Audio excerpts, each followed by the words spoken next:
And well, politics has erupted over the centre's decision to cut GST rates, with the Congress welcoming the move but saying 8 years too late for reforms. Senior Congress leader and former Finance Minister P. Chidambaram said the rationalization of GST and reduction in rates on essential goods and services was welcome but overdue, adding that the current GST framework should never have been introduced in the first place. The Congress accused the Modi government of punishing the poor and crushing MSMEs for 8 years under what it has long dubbed the Gabbar Singh tax. Chidambaram said the opposition had been crying hoarse about the adverse impact of the existing GST structure, but their concerns were ignored.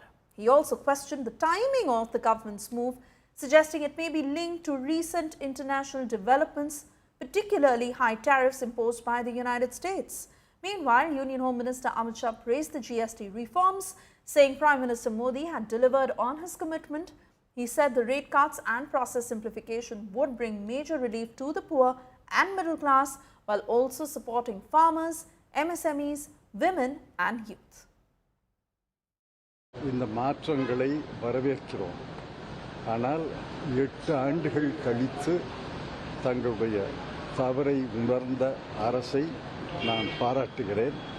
8 ஆண்டுகளுக்கு முன்னால் 1/7/2007 இந்த சட்டத்தை அமுல்படுத்திய போதே இது தவறு, இதை போன்ற பல்வேறு வரி விகிதங்களை வைக்காதீர்கள் என்று அறிவுறுத்தினோம்.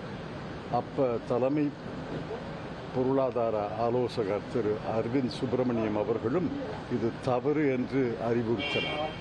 ஆனால் அன்று பிரதமரோ நிதியமைச்சரோ மற்ற அமைச்சர்களோ நாங்கள் சொன்னதை கேட்கவில்லை.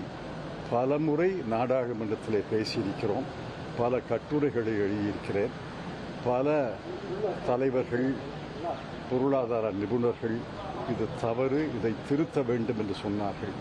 இப்பொழுதாவது அவர்களுக்கு இதை உணர்ந்து தவறுகளை திருத்தியதற்காக நான் நன்றி சொல்கிறேன். 8 ஆண்டுகள் ನಡುತ್ತರ ಮಕ್ಕಳೈ ಏಳೈ ಮಕ್ಕಳೈ ಕಸಕಿ ಪಿಳಿಂದಾರೆ. ಅಂದಿನ ಪ್ರಧಾನಮಂತ್ರಿಗಳು ಯೂನಿಫಾರ್ಮ್ GST ತರಬೇಕು ಅನ್ನೋದರ ಬಗ್ಗೆ ಚರ್ಚೆ ಮಾಡಿದರು. ಅದು ಹೋಗಿ 28, 30, 40 ತನಕ ಹೋಯಿತು.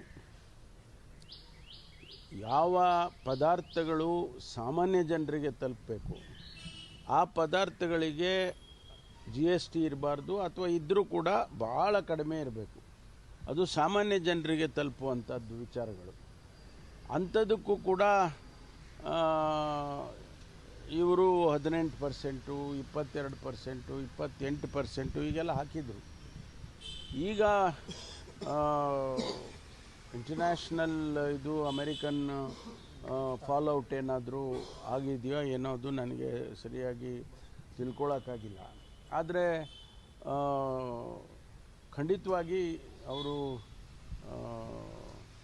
ರಿವಿಸಿಟ್ ಮಾಡಿದ್ದಾರೆ.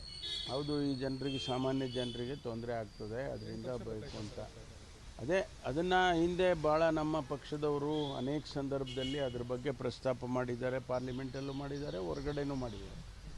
ಈಗ ಅವರಿಗೆ ರಿಯಲೈಸೇಷನ್ ಆದಂಗೆ ಕಾಣಿಸ್ತಾ ಇದೆ.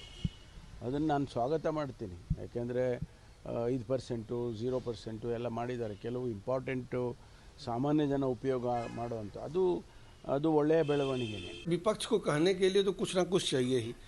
कुछ भी आप कर लीजिए तो उनका लाया हुआ है, GST उनका लाया हुआ था लेकिन लागू नहीं कर पा रहे थे। मोदी जी आए तब वो लागू हुआ, उसका रेट पहले से तय करना था। तो उनको कहने का उनका आज़ादी है, वो कह सकते हैं। लेकिन ये सत्य है कि कहीं ना कहीं न्यू जनरेशन रिफॉर्म के रूप प्रधानमंत्री जी का जो विज़न होता है उसके तहत उन्होंने एक प्रपोजल काउंसिल के सामने रखा। काउंसिल ने उस पर अपनी सहमति व्यक्त की।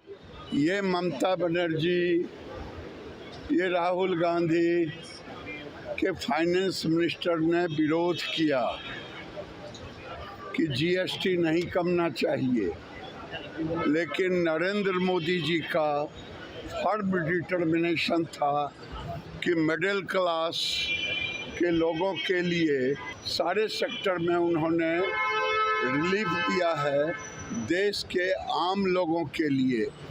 बंगाल तो अब आम लोगों के लिए रहा ही नहीं। बंगाल को बांग्लादेश बनाने के लिए इनका सारा काम चल रहा है कि बांग्लादेश मैं बना दूं और मैं सत्ता पे आसीन रहूं मुसलमानों के बल पे।